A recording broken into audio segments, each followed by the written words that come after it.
আসসালামু আলাইকুম প্রিয় দর্শক, কেমন আছেন? আশা করি সবাই ভালো আছেন। আজ আমি প্রতিবারের মতো আবারও আপনাদের সামনে আরও একটি মজাদার রেসিপি নিয়ে হাজির হয়েছি।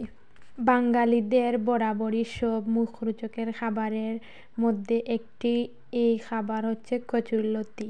বাঙালিরা বিভিন্ন পদে রান্না করতে যেমন ভালোবাসেন, তেমনি তৃপ্তি নিয়ে খেতে পছন্দ করেন কচুরলতি।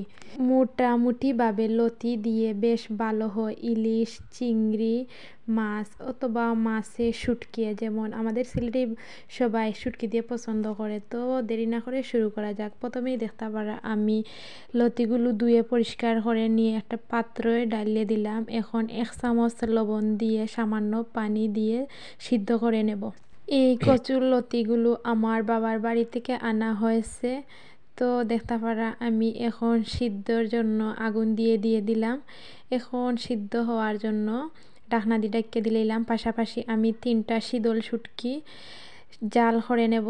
আপনারা চাইলে আস্ত ও শীতল শুটকি দিতে পারেন। আমি খাটার জন্য জাল দিয়ে দিই যাতে শুটকির খাটাগুলো আলাদা করা যায়। তো দেখতে পারা শুটকির জাল হয়ে গেছে অলরেডি। দেখতে পারা আমার লতিগুলোও জাল হয়ে গেছে। আমাদের সিলেটি ভাষায় বলা হয় লতা।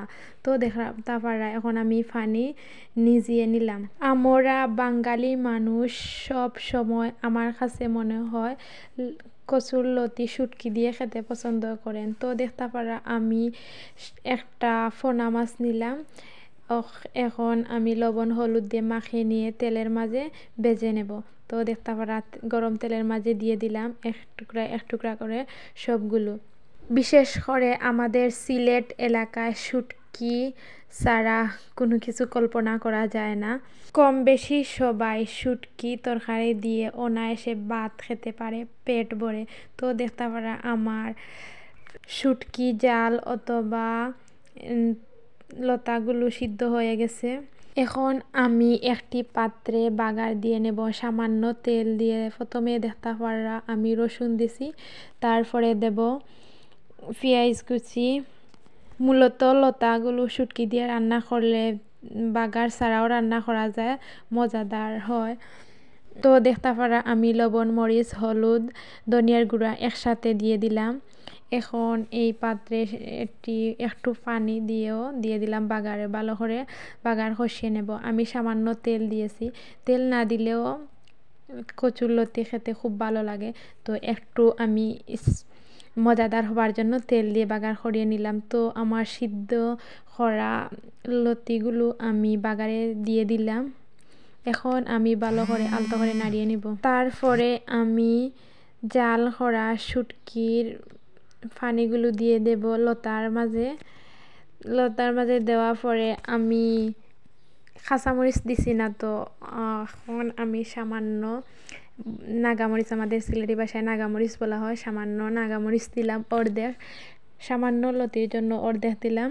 একটু বেশি কচুর লতি হইতো যদি, তাহলে একটা দিতাম নাগা। এখন আমি আলতো করে নাড়িয়ে দিলাম। আবার আমি ভাজিয়ে রাখা মাছগুলো দিয়ে দিলাম লতার মাঝে। তো আবার সামান্য জুল দিয়ে নাড়িয়ে দেব আলতো করে। তো দেখতে পারা আমি জুল দিলাম। আমি আমার লতার পরিমাণ অনুযায়ী আপনারা পরিমাণ মতো দিতে পারেন। বেশি জুল খাইতে পছন্দ করলে বেশি দিতে পারেন। আমি মাখো লতিগুলো খুব পছন্দ করি, তাই দেখতে পারা ঢাকনা দিয়ে ঢেকে দেওয়ার পরে অলরেডি আমার 5-7 মিনিট পরে কচুর লতিগুলো পারফেক্ট হয়ে গেছে। যখন আপনারা কচুর লতিগুলো দেখে বুঝতে পারবে মাখো হয়ে লতি সিদ্ধ হয়ে গেছে, খেতে খুব মজা লাগবে, তখনই আপনারা খাবারের জন্য গরম ভাতের সাথে পরিবেশন করবেন, খুব ভালো লাগবে। তো দেখতে পারা আমার কচুর লতিগুলো অনেকটা মাখো হয়ে গেছে। এভাবে খেয়েও যদি কচুর লতি বানান তাহলে নিমিষে এক থালা ভাত খেতে। আশা করি সবার কাছে আমার রেসিপিটি ভালো লাগছে। যদি কারো কাছে ভালো লাগে সুন্দর একটি কমেন্ট করে যাবেন। আর নতুন কোনো বন্ধু হলে সাবস্ক্রাইব করে দেখে নেবেন। আজকের মতো এখানেই শেষ। ধন্যবাদ সবাইকে।